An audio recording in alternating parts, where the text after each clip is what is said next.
बहन की शादी को 15 साल हो चुके थे। उसका ससुराल पड़ोस के गांव में था, लेकिन मैं अब तक कभी उसके घर नहीं गया था।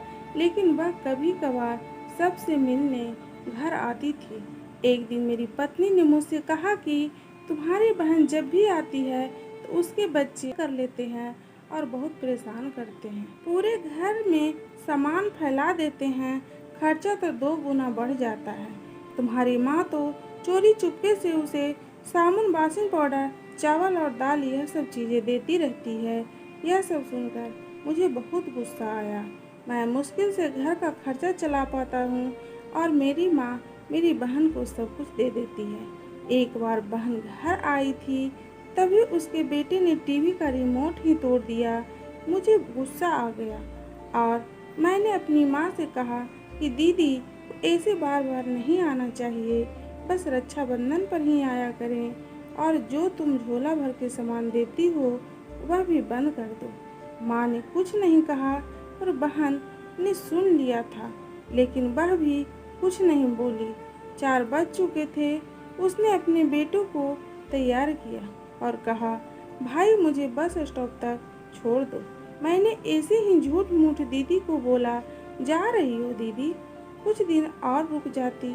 उसने मुस्कुराते हुए कहा, अरे नहीं, बच्चों की छुट्टी खत्म हो रही है, हमें जाना चाहिए।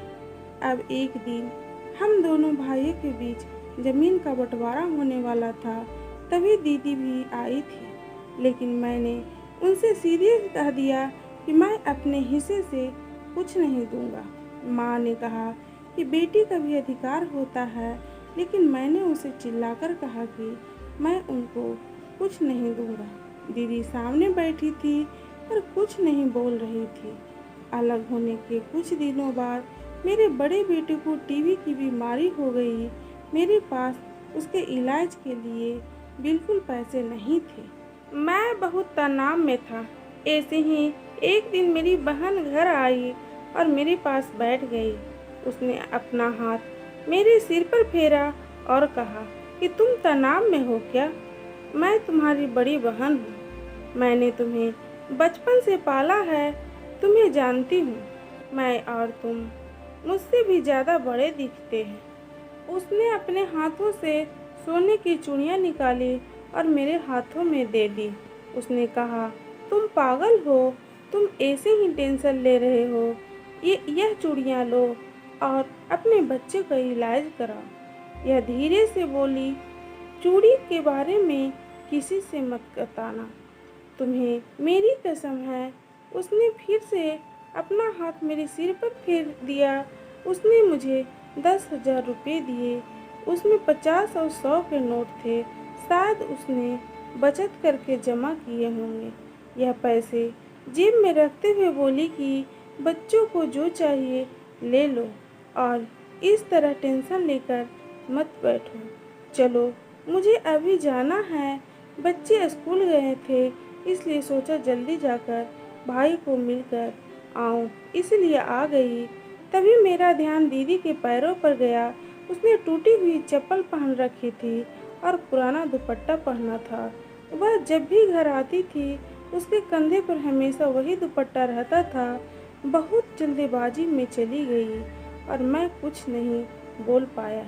हाथों में वह चूड़ियाँ लिए मैं जोर जोर से रो रहा था। हम भाई कितने स्वार्थी होते हैं ना। पल भर में बहन को पराया कर देते हैं और बहनें अपने भाई का जरा सा भी दर्द बर्दाश्त नहीं कर पाती। उसके घर में वह कई समस्याओं का सामना करती है। दोस्तों, हमें थोड़ा समय देकर और अपनी बहन से हाल चाल पूछना चाहिए। बस एक पल के लिए मुस्कुराएंगे, उतना काफ़ी है। उन्हें हमसे और कुछ नहीं चाहिए होता है। यह सच है कि किसी ने कहा है कि एक बहन दूसरी माँ होती है। दोस्तों, इस स्टोरी के बारे में आपका क्या राय है? कमेंट करें और वीडियो देखने के लिए बहुत बहुत धन्यवाद।